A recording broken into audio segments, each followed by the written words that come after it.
বিভিন্ন জায়গার ছবি, শহর কলকাতার চারটে দিকের ছবি আপনাদের সামনে তুলে ধরলাম। এবার শহর পেরিয়ে জেলায় নজর রাখি, কারণ গোটা রাজ্য জুড়েই এরকম ঝেঁপে বৃষ্টি। রবিবার সকালেই যেন সন্ধে নেমেছে। উত্তরে আপনাদের জানিয়ে রাখি, ভারী থেকে অতি ভারী বৃষ্টির পূর্বাভাস রয়েছে। উত্তরের বিভিন্ন অংশ আমরা ছবি দেখাবো। জলপাইগুড়ির ছবি আপনাদেরকে দেখাচ্ছি। যে ছবি আপনারা দেখছেন সেখানেও কিন্তু ভারী বৃষ্টি শুরু হয়ে গিয়েছে ইতিমধ্যে। সরাসরি চলে যাই, প্রতিনিধি রকি রয়েছেন সঙ্গে। রকি, জলপাইগুড়ির কি অবস্থা এখন?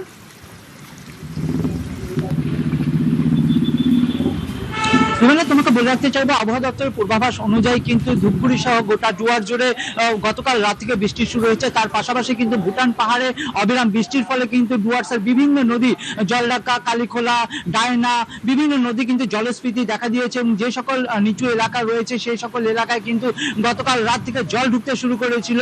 ইতিমধ্যেই তোমাকে বলে রাখতে চাইবো, গত বছর 5ই অক্টোবর যে ভয়াবহ বন্যা হয়েছিল, ভুটান পাহাড়ে জল নেমে তাতে ক্ষতিগ্রস্ত হয়েছিল নাগারহাটা ব্লকের বামনডাঙ্গা এলাকা, সেই সকল এলাকায় নদীতেও কিন্তু জল বাড়তে শুরু করেছে এবং নাগারহাটা ব্লকের যে কালীখোলা ব্রিজ, যে বিগত 5ই অক্টোবর বন্যায় ভেসে গিয়েছিল, সেই এখানে যে একটি বিকল্প ব্রিজের ব্যবস্থা করা হয়েছিল, অবৈজ্ঞানিক পদ্ধতিতে তৈরি করা হয়েছিল। এলাকা বাসিন্দাদের অভিযোগ রয়েছে, কারণ উচ্চতা অনেকটাই কম থাকার ফলে কিন্তু জল সেখানে এসে বাড়ি খাচ্ছে।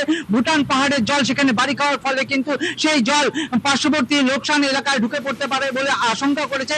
এর পাশাপাশি ধূপগুড়ি শহরের ফালাকাটা থেকে ধূপগুড়ির যে জাতীয় সড়ক রয়েছে সেখানে এক হাঁটু জল জমে যায় গতকাল রাতে বৃষ্টির ফলে, এবং ধূপগুড়ি শহরে বেশ কয়েকটি ওয়ার্ডেও কিন্তু জল জমে যায়, যার ফলে ভোগান্তির শিকার হতে হয় সাধারণ মানুষকে।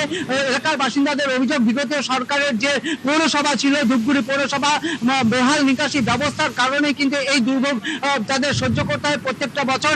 এখনো কালো মেঘ রয়েছে ডুয়ার্সের আকাশে।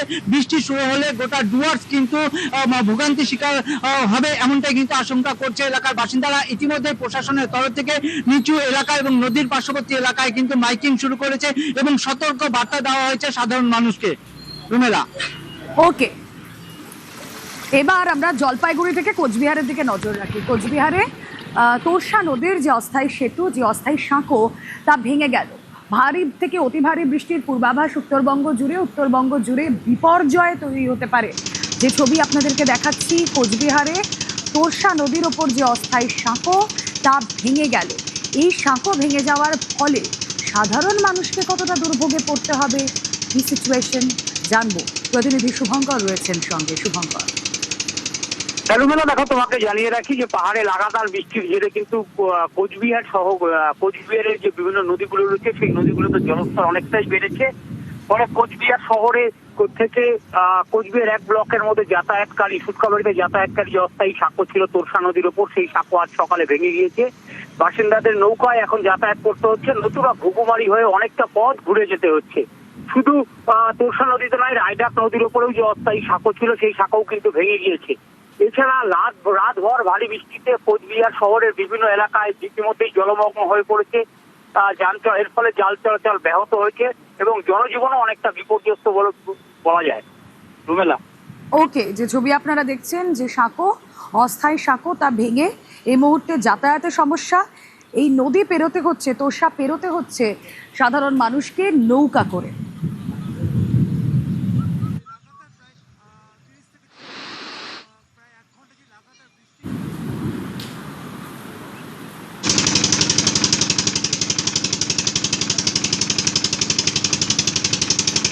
জলতলা তো অনেক দূর উঠে, আমাদের বাড়িতে উঠে, ঘরে জল উঠে, বান্ধব অসুবিধা হয়। তো পুরো অসুবিধা হয়। দেখো, এই তো পুল তো এখানে অনেকদিন হওয়ার আগের কথা, বহুদিন আগে বলছিল এখানে পুল হবে, এখন কোনো কাজই হচ্ছে না। বিপর্যস্ত দুধিয়ার ছবি আপনাদের দেখিয়েছিলাম। গত শুক্রবারের ভারী বৃষ্টিতে যে অস্থায়ী হিউম পাইপের সেতু ছিল তা ভেঙে যায়, আর তারপরই সাধারণ মানুষ, নদীপাড়ের বাসিন্দারা, তারা আতঙ্কিত। যদিও মুখ্যমন্ত্রী শুভেন্দু অধিকারী তিনি আশ্বাস দিয়েছেন অতি দ্রুত স্থায়ী সেতু তৈরি হয়ে যাবে দুধিয়ায়।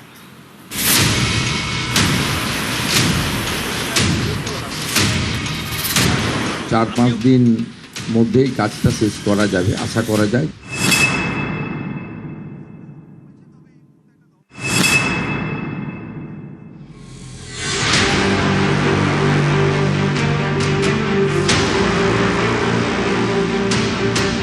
কোচবিহারে এক রাতের বৃষ্টি আর তাতেই কার্যত ভয়াল রূপ ধারণ করেছে বালাসন নদী।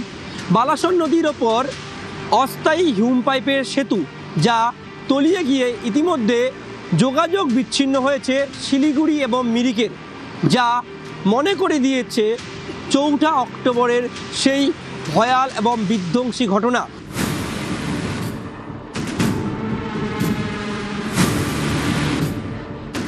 গত বছর অক্টোবরেই এক ভয়ঙ্কর অভিজ্ঞতার সাক্ষী হয় উত্তরবঙ্গ।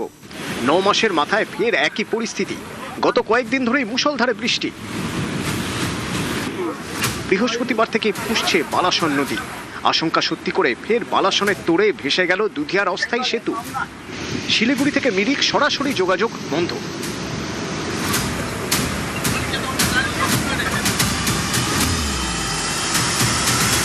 চল্লিশ মিটারের বেশি নদীগর্ভে বিলীন হয়েছে এই হিউম পাইপের অস্থায়ী সেতু। ক্ষতিগ্রস্ত হয়েছে আরও প্রায় 50 মিটার এলাকা। যদি আমরা ছবিটা দেখাই, ইতিমধ্যে ক্ষতিগ্রস্ত হয়েছে সেই অস্থায়ী হিউম পাইপের সেতু, যা কার্যত ভয় ধরাচ্ছে এখানকার বাসিন্দাদের। सेवरल टाइम से ममता सरकार को, अनित सरकार को काफ़ी बार एप्लीकेशन किया, रिक्वेस्ट किया। 4 अक्टूबर 2025 में तो पूरा लगभग देखेंगे तो इंडिया में ही दुधिया को पहचाना गया, लेकिन उस टाइम भी दुधिया को बात नहीं प्रोटेक्शन किया। तो उसके नतीजे में आज क्या हुआ कि इतना बड़ा डैमेज हुआ, ये ब्रिज डैमेज हुआ, अभी ये डैमेज हो रहा है और कनेक्टिविटी अब बंद हो रहा है because of neglect of Anit Thapa and Mamata Banerjee. এক বছরের মধ্যে, 1 বছরেরও কম সময়ে 7-8 মাসের মধ্যে তৈরি হওয়া একটা ব্রিজ পুরো টেনে নিয়ে চলে গেল। সেখানে কাটমানি ছিল কিনা, গুণগত মান ছিল কিনা, সেগুলো আমাদের বিচার্য বিষয়ের মধ্যে পরে থাকবে। শিলিগুড়ি থেকে মিরিক যাতায়াতের অন্যতম প্রধান লাইফলাইন এই দুধিয়া সেতু। শুধুমাত্র যোগাযোগ নয়, পাহাড়ের অর্থনীতিও অনেকটাই নির্ভর করে এই সেতুর উপর। শিলিগুড়ি মিরিক যোগাযোগের মূল রাস্তা সেতু হয়ে যায়। সেতু না থাকলে ঘুর পথে মিরিক পৌঁছতে অতিরিক্ত 3 ঘন্টা। পাহাড়ে পণ্য পরিবহনের অন্যতম প্রধান লাইফলাইন দুধিয়া সেতু। স্থানীয় ব্যবসায়ীদের রোজগার দুধিয়া সেতুর উপর নির্ভরশীল। বর্ষার শুরুতেই এই গুরুত্বপূর্ণ সেতুটি ভেঙে পড়ায় কার্যত স্তব্ধ পাহাড়ি জনজীবন। অনেকে আতঙ্কে ঘরছাড়া। থমকে গিয়েছে উত্তরবঙ্গের পর্যটন। শুক্রবার ঘটনাস্থলে যান দার্জিলিংয়ের বিজেপি সাংসদ রাজু বিস্তা ও সরকারি আধিকারিকরা।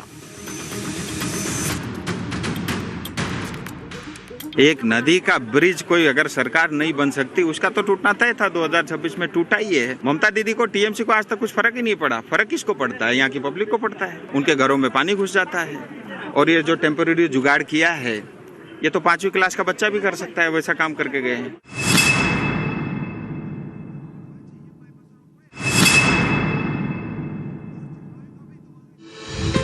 গত অক্টোবরেই বালাসনের ভয়াল রূপ দেখেছিল দুধিয়া। দুর্যোগে ভেঙে পড়েছিল লোহার ব্রিজ। ধস নামে গভীর রাতে। ক্ষতিগ্রস্ত হয় 100-র বেশি বাড়ি। প্রাণও যায় বেশ কয়েকজনের।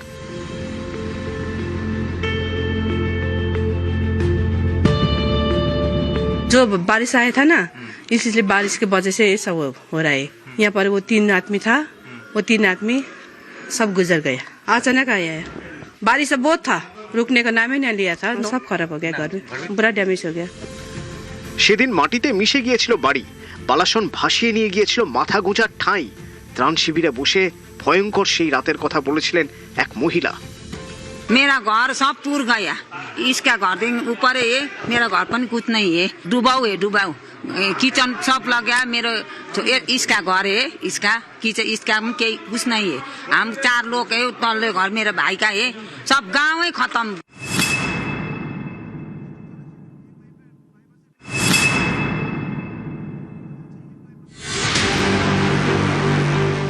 বছর ঘুরতেই ফের একই দুর্যোগ, একই ছবি বালাসনের তীরে। বাঁধের দাবিতে সরব এলাকাবাসী। जीटीए चेयरमैन से हम लोग कितना बार रिक्वेस्ट किया, वो ये बांध का टेंडर करके भी फिर कैंसिल कर दिया। इसीलिए अभी तो इतना दुधिया का आदमी लोग को प्रॉब्लम हो रहा है। ये तो एकदम पक्का नहीं है ना, ये तो एक टेम्परेरी है।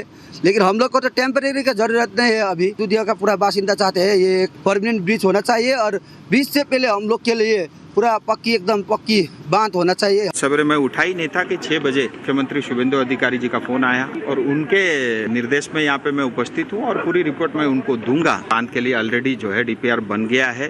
वेटिंग होने के लिए, क्योंकि बहुत सारी टेक्निकल चीजें देखनी पड़ती है। वो जादवपुर यूनिवर्सिटी गया है, तुरंत ही जो है उसका टेंडर हो करके जैसे बारिश खत्म बांध का काम शुरू हो जाएगा और इमीडिएटली जो है जितना जल्दी अभी पब्लिक को रिलीफ हो सकता है सरकार करेगी। যুদ্ধকালীন তৎপরতায় অস্থায়ী সেতু মেরামতের কাজ শুরু হয়েছে। এখন 4-5 দিন মধ্যেই কাজটা শেষ করা যাবে আশা করা যায়, যদিও ওয়েদার ফোরকাস্টে আগামী 2 দিন আপনার রেড সিগন্যাল রয়েছে।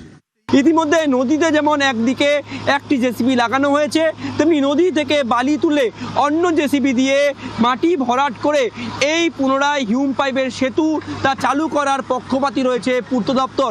তবে বৃষ্টি যদি না হয় তাহলে আগামী 3 দিনের মধ্যে ফের স্বাভাবিক হবে এই অস্থায়ী হিউম পাইপ সেতু।